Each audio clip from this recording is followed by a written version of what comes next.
Madam Vice President, I'm delighted to be able to welcome you to the Philippines on your first visit to our country after a very, very brief conversation back in Bangkok. Yes. And we have been looking forward to this visit for a while, and we've been preparing for it. The Vice President has been working hard to make sure that the visit goes well and smoothly. So, but we are happy that you have arrived. We are. It's unfortunate that it is such a quick visit. Yes. We would have hoped to have shown you more of the Philippines. Although, I suppose you actually are doing that because you're seeing some of the prettiest parts of the Philippines in Palawan. Yes. And I'm sure you're just going to the resorts and the beaches. So that is not the life I've chosen these days. So I'm happy. As you know, and that is really well established for very many years. The relationship between our two countries is something that we both our countries have really come to depend upon. Yes. And with the upheavals that we are seeing, especially in the not only in the region, but especially in the region, these partnerships become even more important. The situation is rapidly changing. We must evolve to be properly responsive to that situation. And so that is why it is very important that we continue to progress, that we continue to strengthen, and as we redefine those relationships. So your visit is a very strong symbol that these relationships remain strong, and that these relationships remain important, as indeed they do. So that is the Filipino.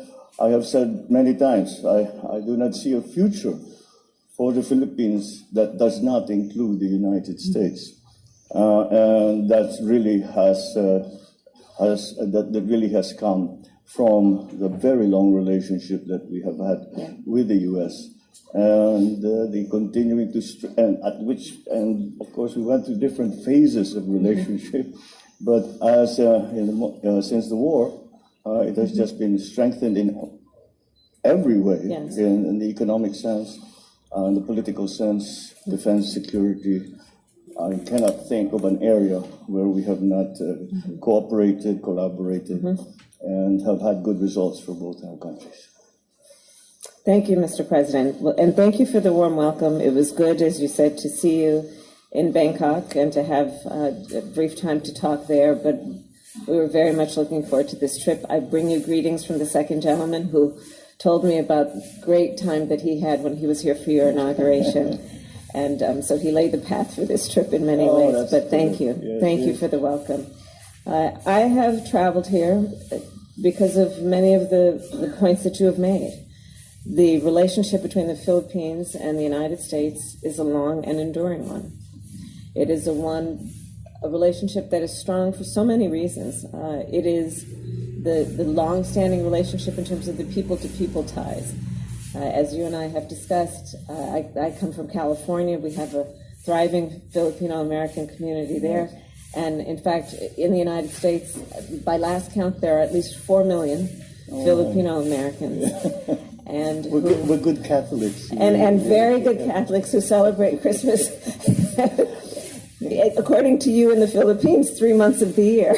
Well, it's been said of us that we celebrate Christmas like we invented it. We certainly own it now. So we start in September. Well, it is good to be here with you in this season. And as you said, the basis of our relationship is multifaceted. Our relationship is based on mutual commitment to the economic prosperity of the region and our respective nations. And during the conversation that we have today, we will talk more about what that means in terms of the opportunities that are presented through our mutual concern about the climate crisis and what we might do in terms of investments and renewable energy and thinking about clean power and the industries that will come about because of that commitment and what that will mean in terms of economic prosperity through the creation of jobs, the creation of industries, and the bilateral relationship we have to coordinate in that regard. Our relationship is based on mutual concerns about security for the region. We are both proud members of the Indo-Pacific, and in particular, as it relates to the Philippines, I will say that we must reiterate always that we stand with you in defense of international rules and norms as it relates to the South China Sea. An armed attack on the Philippines' armed forces, public vessels, or aircraft in the South China Sea would invoke U.S. mutual defense commitments. And that is an unwavering commitment that we have to the Philippines. When we think about what is happening in this region, we know that there are so many opportunities for us to continue to strengthen our relationship.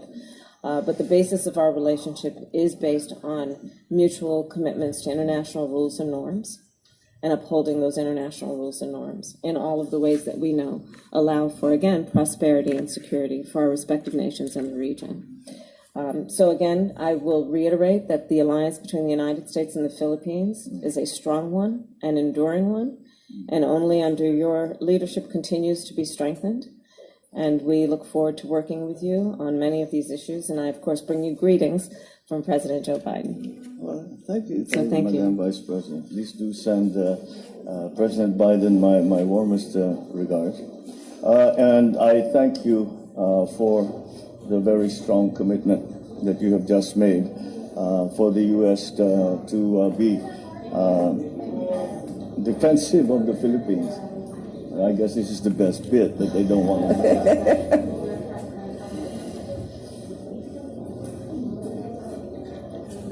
The very strong commitment that you have just made for the United States